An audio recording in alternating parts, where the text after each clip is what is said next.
안녕하세요. 좋은스쿨의 박조입니다. 자, 이 시간은 혈장 삼투압 저조과정 들어갈 거야. 학생들이 가장 어려워하는 내용 중에 하나이고 학생들이 어려워하는 만큼 출제율도 당연히 높은 내용 중에 하나다. 이때 삼투압이라면 농도를 생각하면 되는 거고 이때 농도는 물의 부피당 그 물속에 녹아 들어가 있는 용질의 질량으로 보면 돼. 이 과정에서는 용질을 가지고 농도를 조절하는 게 아니라 물의 양을 가지고 농도를 조절할 거야. 물의 양이 많아지게 되면 혈장의 삼투압 또는 농도는 낮아지게 되고 물의 양이 적어지게 되면 혈장의 삼투압 또는 농도는 올라가게 되는 거지. 역시 마찬가지로 이 조절 과정은 간내 시상하부가 담당을 하게 되고 간내 시상하부는 당연히 혈장 삼투압의 적정 값을 설정을 해놨겠지. 자, 혈장 삼투압이 설정보다 올라갔다. 그럼 간내가 판단하겠지. 그럼 뇌하수체 후엽한테 명령을 내리게 되고 그럼 후엽에서는 항인효 호르몬 또는 ADH 또는 바소프레신이라는 호르몬을 분비하게 되고 이 호르몬은 주표적 기관이 콩팥이잖아. 그래서 콩팥한테 명령이 들어가면 콩팥의 네프론에서는 오줌으로 빠져나갈 물을 다시 혈액으로 빠르게 끌어오게 되는 거지. 이거를 물의 재흡수량을 촉진시킨다 또는 물의 재흡수량이 증가한다 이렇게 표현을 하게 되는 거고 그럼 당연히 혈액 속에 물의 양이 당연히 많아지게 됨으로써 혈장 삼투압은 설정만큼 낮아질 수 있는 조건을 만들어주게 되는 거지. 이때 혈액의 입장에서 오줌으로 빠져나가야 할 물이 다시 혈액으로 끌어왔기 때문에 혈액의 물의 양, 즉 혈액량은 많아지게 되는 거고 혈액량이 많아지게 되면 혈관벽을 미는 힘이 커지기 때문에 혈압도 당연히 올라간다 표현을 하게 되는 거예요. 예전 7차 교육과정 때는 이 혈액량이 증가하는 거를 ADH 분비 전보다 체중이 올라갔다 이렇게 표현하기도 했다. 요즘은 이런 표현은 잘 안 쓰는데 그럼 이 상황에서 오줌의 입장을 보자고. 그럼 오줌으로 빠져나가야 할 물이 줄어드는 거지. 그럼 오줌 속에 물의 양이 줄어들겠네?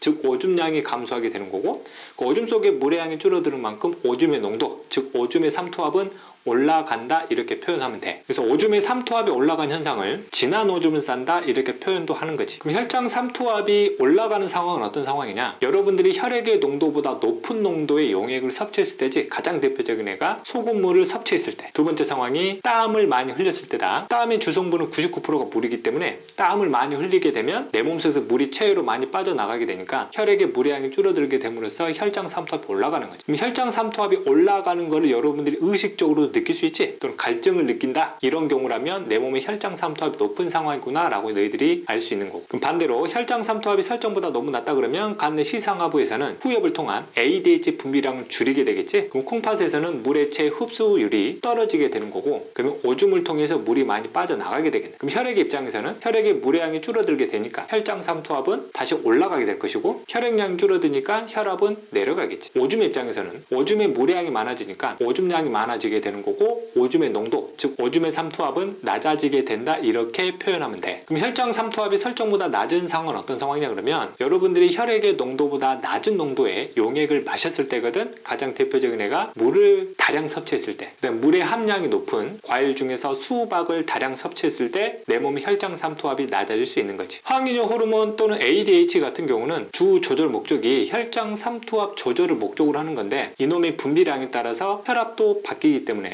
혈압 조절에도 관여한다 이렇게 표현하게 되는 거야. 이때 혈압은 여러분들 혈액량으로 봐도 관계가 없다. 그래서 혈압이 설정보다 낮잖아. 그러면 ADH 분비량이 많아지면서 혈압을 다시 높여주는 데 관여할 수 있는 거고 혈압이 너무 높으면 ADH 분비량이 감소가 돼서 혈압을 낮추는 과정에서도 분명히 이용될 수 있다는 점도 같이 엮어서 이해를 해야 된다. 그래서 이 과정은 여러분들 콩팥의 네프론의 구조와 함께 이해하는 게 훨씬 큰 도움이 되겠지. 자, 여기까지의 조절 과정은 학생들이 잘 따라와요. 근데 이 전체적인 조절 과정을 그래프로 표현을 했을 때 해석함에 있어서 학생들이 많이 어려워하거든. 그래프 해석 내용을 시작해보자. 첫 번째 그래프 유형은 X축이 시간이 아니라 특정 요인이거든. 이럴 때 X축은 원인, 조작 변이로 보면 되는 거고 Y축은 결과, 종속 변이로 보라 그랬지. 그럼 ADH 분비와 관련된 조절 경로를 다시 한번 간단하게 살펴보면 혈장 삼투압 변화에 따라서 ADH 농도가 변하고 그 결과에 따라서 혈장 삼투압이 조절이 되는 거지. 혈압 또는 혈액량에 따라서 역시 ADH의 농도 변화가 생기게 되고 그 결과 혈압 또는 혈액량 역시 변화가 생기게 되는 이런 과정을 가지고 봤을 때 첫 번째 그래프 X축이 혈장 삼투압이고 Y축이 ADH다. 그러면 혈장 삼투압 변화에 따라서 ADH의 변화가 어떻게 되는지를 알고 싶은 거잖냐? 그럼 조절 과정에서 노란색으로 밑줄 친 부분만을 확인하겠다는 그래프가 되는 거다. 그럼 혈장 삼투압이 올라가게 되면 ADH 분비량은 많아져야 되니까 그래프가 올라가는 그래프, 즉 비례형의 그래프가 나오게 된다. 그럼 X축의 내용을 ADH 농도로 바꾸고 Y축의 혈장 삼투압으로 바꿔버리게 되면 원인과 결과의 관계가 바뀌는 거지. 그럼 조절 과정에서 파란색으로 밑줄친 부분의 관계만 확인을 하겠다니. 그럼 ADH 농도가 증가하게 되면 혈장 삼투압은 내려가야 되니까 그래프가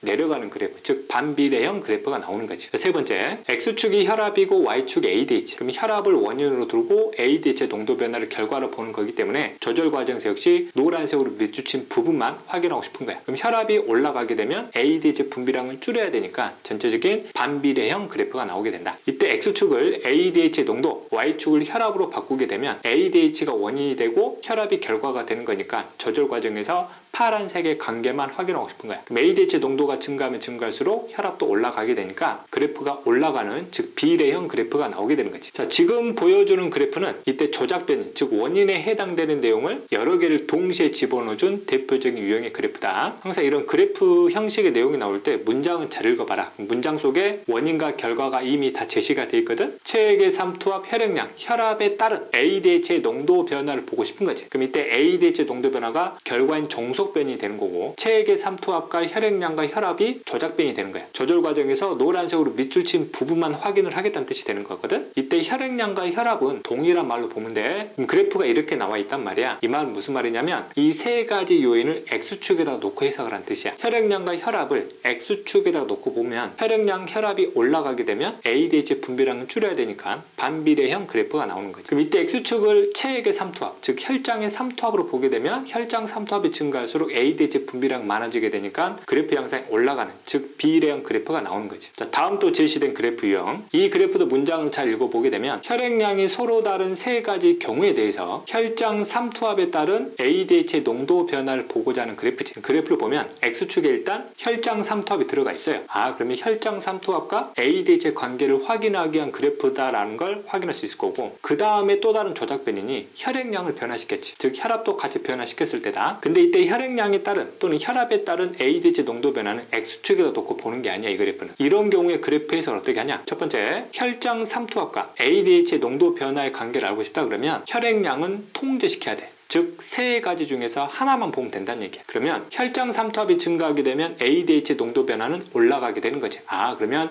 혈장 삼투압과 ADH의 관계는 비례 관계구나라는 걸 이해할 수 있는 거고, 두 번째, 그럼 혈액량과 ADH의 관계를 알고 싶다 그러면 혈장 삼투압을 통제시켜야 되지. 이때 X축에 있는 값을 통제할 수 있는 방법은 X축의 특정 값을 찍어가지고 그 지점에 대해서 수직인 선을 그으면 돼. 그럼 혈장 삼투압이 통제가 되는 거야. 그럼 그 선만 읽으면 된다는 얘기지. 동일한 혈장 삼투압에서 혈액량이 정상일 때 ADH의 농도는 노란색 화살표가 되는 거지. 근데 혈액량이 정상보다 낮은 경우에 대해서 ADH의 농도가 파란색이 되는 거야. 그럼 이런 경우는 파란색이 노란색보다 많이 분비되고 있지. 즉 무슨 말이냐? 혈장 삼투압이 서로 똑같을 때 혈액량이 낮아지게 되면 ADH의 농도는 많아지는구나 라고 해석할 수 있는 그래프가 되는 거야. 그럼 반대로 혈장 삼투압이 일정한 상황에서 혈액량이 정상보다 많아지게 되면 ADH의 농도는 붉은색 화살표가 되는 거지. 그럼 이 붉은색 화살표는 노란색 화살표보다 적단 말이야. 즉 무슨 말이냐? 혈장 삼투압이 일정한 상황에서 혈액량이 많아지게 되면 ADH 농도는 줄어드는구나. 역시 마찬가지로 이 그래프는 전체 조절 과정 중에서 노란색으로 밑줄 친 부분의 영역을 확인하는 그래프야. 자, 지금 주어지는 그래프가 학생들이 많이 어려워하는 그래프이다. 이때 X축이 시간이지. 시간에 따라서 각 요인에 대한 변화 양상을 해석하는 내용이다.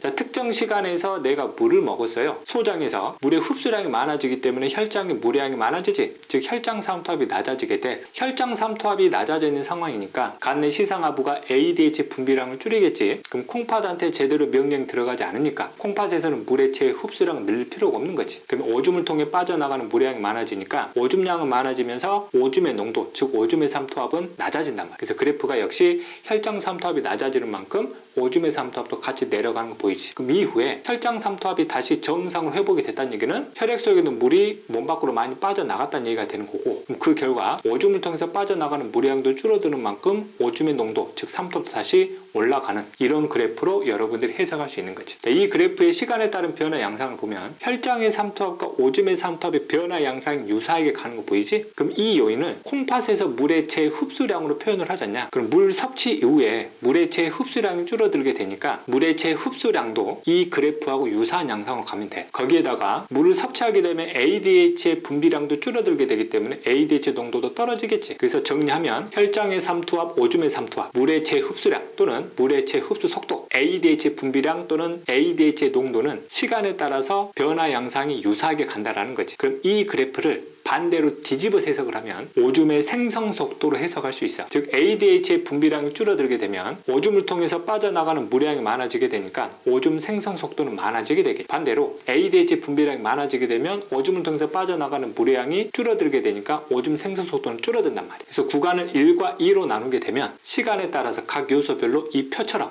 여러분들이 완성할 수 있는 거야. 자, 그 다음에 또 많이 오해하는 점, T1과 T2를 보면 오줌의 삼투압과 혈장의 삼투압이 정확히 똑같아지는 지점이 있지. 그럼 이 두 시점에서 혈액 속에 있는 전체 물의 양은 어디가 많이 물어볼 수 있거든. 그럼 내 몸에 존재하고 있는 물은 내가 물을 섭취하지 않는 이상은 항상 몸 밖으로 빠져나가기 때문에 물의 양은 계속 줄어든다고. 그래서 그래프 양상이 이렇게 돼. 혈액 속에 존재하는 물의 양은 T1이 더 많다 이렇게 표현하면 되는 거지. 그럼 이와 반대로 그럼 소금물을 섭취하면 어떻게 되냐? 그럼 혈장의 삼투압이 올라가겠지. 그러면 오줌을 통해 빠져나가는 물의 양이 줄어들기 때문에 오줌의 삼투압도 올라갈 거란 말이야. 그래서 항상 말했듯이 혈장 삼투압, 오줌의 삼투압, 콩팥에서 물의 재흡수량, ADH 분비량은 똑같이 간다고. 그럼 이 그래프 양상을 반대로 뒤집어 버리게 되면 오줌 생성 속도가 되는 거지. 그래서 1구간과 2구간에서의 각 요소별의 차이는 이 표처럼 여러분들이 해석할 수 있는 거야. 그래서 그럼 체내 물의 양은 어떻게 됩니까? 역시 마찬가지로 T1과 T2에서 체내 물의 양은 어디가 많냐 그러면 소금물을 섭취하면 그만큼 물의 양도 많아지는 거지. 물론 농도가 높긴 하지만 물의 양은 많아진다고. 그럼 결과적으로 소금물을 섭취하게 되면 물의 양이 많아지다가 다시 물이 계속 몸 밖으로 빠져나갈 테니까 역시 물의 양이 계속 뭐 한단 말이야? 줄어드는 양상으로 가는 거죠. 역시 마찬가지로 물의 양은 T1이 높다라고 표현하면 돼. 자, 여기까지 영상이 도움이 되셨으면 구독해 주시고 좋아요 눌러주시고 댓글 꼭 남겨주시고 저는 다음 강의에서 찾아뵙도록 하겠습니다. 안녕!